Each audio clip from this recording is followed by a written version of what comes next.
এই যান্ত্রিক শহরে ব্যস্ততা রেখে কে না চায় দূর পাহাড়ে ছুটে চলতে। তাই আমরা ছুটে চলছি এই শহর ছেড়ে বহু দূরে। সারা রাত জার্নি করে আমরা ইতিমধ্যে পৌঁছেছি বান্দরবন সিটিতে। এখন আমরা সকালের নাস্তা করব। যত তাড়াতাড়ি সম্ভব আমাদের নাস্তা শেষ করতে হবে, কারণ আমাদের জন্য বাইরে অপেক্ষা করছে চাঁদের গাড়ি। আর চাঁদের গাড়িতে যাওয়ার জন্য আমরা সবাই মিলে অতি তড়িঘড়ি করে নাস্তা কমপ্লিট করতেছি, যাতে আমাদের এখানে অতিরিক্ত সময় ব্যয় না হয়। অতি তাড়াতাড়ি আমরা নাস্তা শেষ করে উঠে পড়লাম আমাদের সেই কাঙ্ক্ষিত চাঁদের গাড়িতে। চাঁদের গাড়িতে না উঠলে কি আর সেই পাহাড়ের সুন্দর ভিউ পাওয়া যায়? চাঁদের গাড়িতে উঠে আমাদের প্রথম লক্ষ্য হচ্ছে নীলগিরি পর্যবেক্ষণ করা। নীলগিরি মানে হচ্ছে মেঘের রাজ্য। বান্দরবনের সব থেকে বড় মেঘের রাজ্য হচ্ছে নীলগিরি। আমি জানি না এর থেকে বড় মেঘের রাজ্য আর বাংলাদেশে আছে কি না, কারণ আমার ট্যুরের কোনো অভিজ্ঞতা নেই। এটাই আমার ফার্স্ট ট্যুর। এখন আমরা চলে আসছি এই প্রথম চেক পয়েন্টে, যেখানে আমাদের কাগজপাতি দেখে চেক করে ঢুকানো হবে। এর মধ্যে দেখি এখানে সুন্দর একটি ভিউর জায়গা। আর হ্যাঁ, চেক পয়েন্টের আশেপাশে মোবাইল বের করা একদম নিষেধ। এই যে চাঁদের গাড়িতে যদি হাত ব্রেক করে তাহলে বুকের খেঁচায় ব্যথা পাই, যদি পাউলি মারে তাহলে পাথরের হাত দিতে ব্যথা পাই, যদি যদি কাঁদনে পড়ে তাহলে চারিদিকের হাড্ডি গুটি ভাঙে। তবুও কেন আনন্দে ঘুরিতে আসি জানেন ভাই? ভিডিও দেখলে ভাই মাথা নষ্ট ভাই। এই চাপাচাপি যানজট ভেঙে আবার চলে আসলাম আমরা দ্বিতীয় চেক পয়েন্টে। এখানে ড্রোন মোবাইল বের করা সম্পূর্ণ নিষিদ্ধ। সম্পূর্ণ নিষেধ থাকা সত্ত্বেও আমি মোবাইল বের করে এখানে ভিডিও করতে ভুলিনি। আমি ভিডিও করেছি, এজন্য আমি রাষ্ট্রের কাছে সরি। আমরা এখন মেঘের অনেক উপরে আছি, আমরা মেঘের অনেক উপরে আছি। ওই দেখা যায় নিচে মেঘ, আমাদের একদম নিচে মেঘ। আমরা সম্পূর্ণ মেঘের উপরে, আমরা সম্পূর্ণ মেঘের উপরে। যেই মেঘ থাকে সবসময় আমার মাথার উপরে, সেই মেঘ যখন আমি দেখি আমার থেকে অনেক অনেক ফুট নিচে, তখন সেই অনুভূতিটা আর বলে বোঝানো সম্ভব নয়। আপনারাই বুঝে নেবেন, বা যারা ভ্রমণ করেছে পূর্বে তারাই এই অনুভূতিটা উপলব্ধি করতে পারেন। চারিদিকে এত এত সুন্দর সুন্দর ভিউ, এর ছেড়ে কি কখনো আমার বাড়ি যেতে ইচ্ছে করে? অবশ্যই ইচ্ছে করে না, কিন্তু আমাদের তো মাত্র একদিনের ট্যুর, তাই আমাদের বাড়ি যেতে হবে। এটি হলো চিম্বুক পাহাড়ের আশেপাশের অংশ। পাহাড়ের এক পাশে কোনো মেঘ নেই, অপর পাশে মেঘ এবং বৃষ্টি পড়তেছে ধুমসে। এখন আপনারা বলেন তো এরকম হওয়ার কারণ কি? মূলত পাহাড়ে এক পাশে মেঘ ঝমঝম করে, আবার কখনো কখনো আমরা মেঘের ভিতরে প্রবেশ করে ফেলি, আবার অন্য পাশে তাকিয়ে দেখি আমার সেখানে মেঘ তো দূরের কথা, একদম কনকনে রোদ। চাঁদের গাড়ি থেকে নেমে যদি আপনি প্রথমেই দেখেন এত সুন্দর একটি ভিউ, তখন আপনার অনুভূতিটা কেমন হওয়া উচিত আমি জানি না, কিন্তু আমার অনুভূতি দারুণ। এবং এই পাহাড়ে আসছি, এখানে ছোট ছোট বাচ্চারাও আমাদেরকে বরণ করে নি, এবং এই মেঘেরা আমাদের বারবার ভয় দেখাচ্ছিল।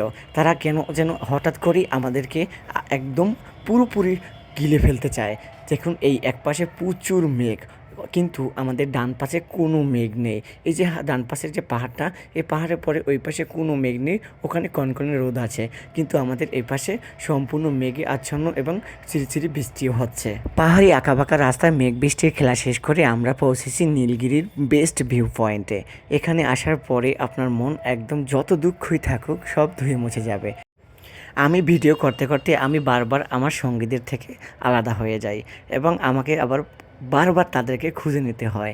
আজকে সারাদিনে প্রায় 3 থেকে 4 বারের মতো আমি তাদেরকে হারিয়ে ফেলেছিলাম। একা একা এক নির্জন এলাকায় ঢুকে পড়েছিলাম, তাই আবার আমি তাদের সঙ্গে এসে কথা বলে তাদের সাথে মিটমাট হয়ে নিলাম, কারণ আমি আলাদা থাকতে খুব ভয় করে, যেহেতু এখানে ভয়ঙ্কর আবহাওয়া। চাঁদের গাড়ি জার্নিতে আমি একদম ফুলফিল ক্লান্ত, তাই আমি আমার নিজের ইচ্ছে মতো শুয়েছিলাম এখানে রোদের ভিতরে। অপর পাশে বৃষ্টি, এখানে হচ্ছে রোদ। আর হ্যাঁ, বান্দরবনে কোনো বড় কোনো ঝর্ণা নাই, বা থাকলেও আমরা সেটা জানি না, কারণ আমাদের ছিল মাত্র একদিনের ট্যুর। সেহেতু আমাদের জন্য আসলে এই ছোট একটি ঝিরি, আর এই ঝিরিতে নেমে আমরা করেছিলাম বারবার শয়তানি। এখন আমরা এই ঝিরির ভিতরে নেমেছি। এখানে ছোট্ট একটি ঝিরির ভিতরে আমরা সকলে নামছি আর কি। এখানে বান্দরবনে বড় কোনো ঝর্ণা নেই, যে কারণে এই ঝিরিটাই আমাদের শেষ সম্বল ছিল, তাই আমরা এই ঝিরিটাকেই আমরা ঝর্ণা হিসাবে গ্রহণ করে নিয়েছি। এখানে আমি একটি বিশাল ঝর্ণা আবিষ্কার করেছি, যেটা এর আগে কেউ কখনো দেখেনি। আজকে ফার্স্ট টাইম আর কি জাতির সামনে আমি উন্মোচন করব। আর যে ঝর্ণাটা হলো এই, যদিও এখান থেকে বৃষ্টির পানি বেয়ে বেয়ে পড়ছে, কিন্তু এটা দেখতে একদম অরিজিনাল ঝর্ণার মতো। এখানে এই ছোট্ট ঝিরিকে কেন্দ্র করে কত মানুষ এখানে আসছে দেখো। এই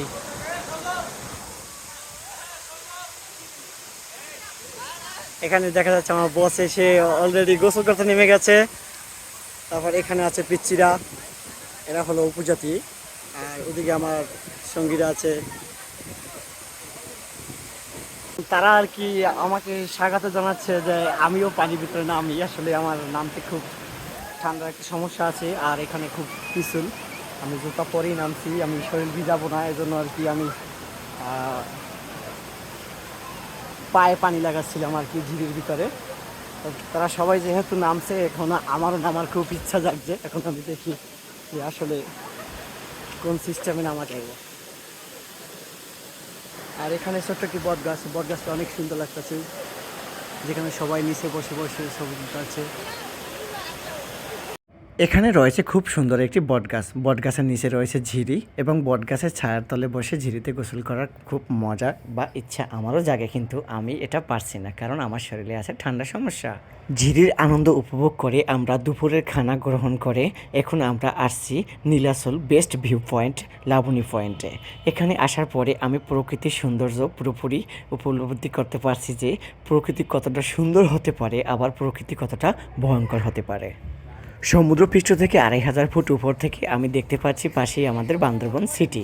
ওখানে আমরা দুপুরে খানাপিনা শেষ করে এখানে এসে করছি। আপনার পাহাড়ে আসলে আমরা যতটা উঁচুতায় উঠি না কেন, আমাদের মনের মধ্যে তৃপ্তি থাকে যে এর থেকেও যদি কোনো উঁচু পাহাড় থাকে তাহলে সেই পাহাড়ে যাব। আমরা এর আগে ছিলাম নীলাচল লাভ পয়েন্টের থেকেও এখন আরও উঁচুতা খুঁজতে খুঁজতে আমরা আসছি একটু সামনে। এই জায়গাটাতে লাভ পয়েন্টের থেকেও অনেক ভালো ভিউ পাওয়া যাবে। লাভ পয়েন্ট এবং লাবণী পয়েন্ট দুটি হচ্ছে নীলাচলের অন্তর্ভুক্তি, খুব কাছাকাছি, কিন্তু দুটোর থেকে দুটোর ভিউ আলাদা। যাই হোক, দূর আকাশে দেখা যাচ্ছে আবার মেঘ জমেছে, আসতেছে আমাদের দিকে, কিন্তু পাহাড়ের এই সব আবহাওয়া দেখে ভয় পাওয়ার কোনো কারণ নেই। পাহাড়ের যে কোনো মুহূর্তে আবহাওয়া চেঞ্জ হয়ে যায়।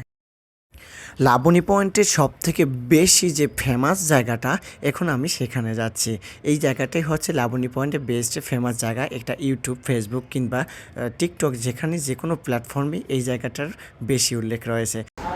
আপনি বান্দরবন নীলাচল লাবণী পয়েন্ট না আসলে আপনি উপলব্ধি করতে পারবেন না যে প্রকৃতির সৌন্দর্য কতটা ভয়ঙ্কর হতে পারে, আবার কতটা সৌন্দর্যও হতে পারে। এই যে দেখো তারপর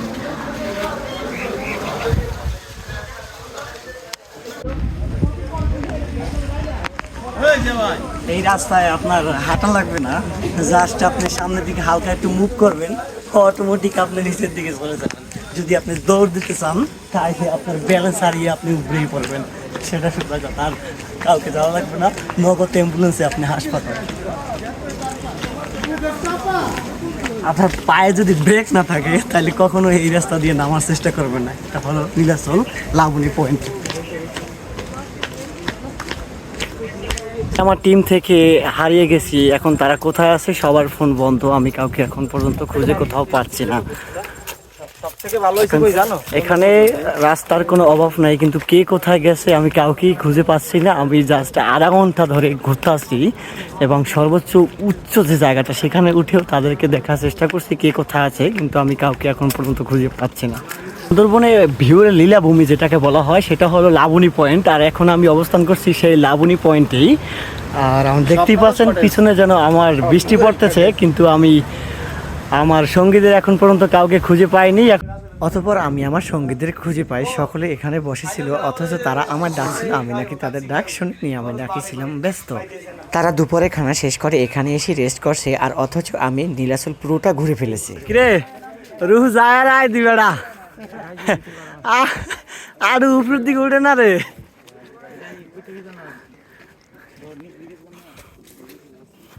এই জায়গা থেকে নিচের দিকে নামা যতটা সহজ, উপরের দিকে ওঠা ততটাই কঠিন। কে শোন ভাই, আর একজনের ব্যাগ ধরা যাবে না তো, তুমি আউসে আউসে নামছো, ব্যাপার ওড়ো।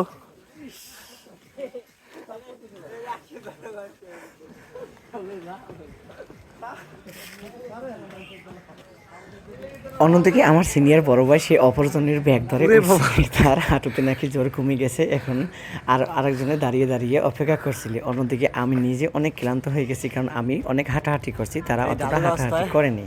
সবাই আমার করে ধুয়ে চলে গেছে, আর আমাদেরও হাঁটুতে বল নাই, আমরা আর উঠতে পারতেছি না। কথায় আছে না, মরার উপরে খাড়াগা। আমি নিজেই উঠতে পারতেছি না, সেখানে সুমন ভাই এসে পুরোপুরি আমার উপরে তার শরীরের নিয়ন্ত্রণ দিয়ে দিয়েছে। এখন দুজনে মিলে গলাগুলি ধরে কোনো রকম উপরের দিকে ওঠার চেষ্টা করতেছি। মায়ের যদি গত করে নামে দৌড়ায় দৌড়ায়, মায়ের দৌড়ি নামে উঠবার কালে বুঝবা না।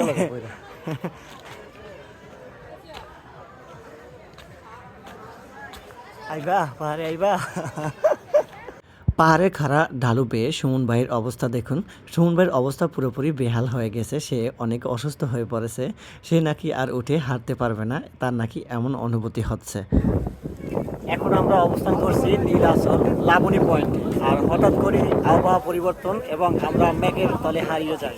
পুরো লাবণী পয়েন্টটা মেঘে দখল করে নিয়েছি। আমরা এখন বর্তমানে মেঘের তলে সবাই হাঁটাহাঁটি করছে, বৃষ্টি নেই কিন্তু আমরা মেঘের ভিতরে। আর এদিকে পাহাড়ে সমান ছিল, সেগুলো এখন অদৃশ্য হয়ে গেছে শুধু এই মেঘের আড়ালে। তাই হঠাৎ করেই পাহাড়ে এত পরিমাণ মেঘ যে কোথা থেকে আসে এবং পুরোপুরি পাহাড়টাকে গ্রাস করে নেয়, যার তলিতে এখন আমরা পড়ে আছি। আর এখানে দেখতেছি একটি সুন্দর পাখির বাসা। হয়তো পাখি তার ডিমের বাচ্চা ফুটিয়ে চলে গেছে, কিন্তু বাসাটা রেখে গেছে আমার জন্য, আমাদের দেখার জন্য। যাই হোক, এত সুন্দর একটি জায়গায় পাখি বাসা বাঁধছে, এটা অনেক সুন্দর জিনিস। তবে এই মেঘরা কোথা যায় এবং কোথা থেকে আসে, এরা হঠাৎ কেনই বা এমন রং বদলায়? এই কিছুক্ষণ আগে দেখলাম এখানে সম্পূর্ণ রোদে, এখন আমরা পুরোপুরি মেঘের ভিতরে। এখন এখানে প্রচুর পরিমাণ ঠান্ডা, এখানে আর থাকা সম্ভব নয়। এখন আমাদের নিচে নামতে হবে। নিচে নেমে এখন আমরা বাসের জন্য অপেক্ষা করছি, চলে যাব বাড়ি। এখন সবাই টাটা, ভালো থাকো, গুড বাই, দেখা হবে পরের ভিডিওতে।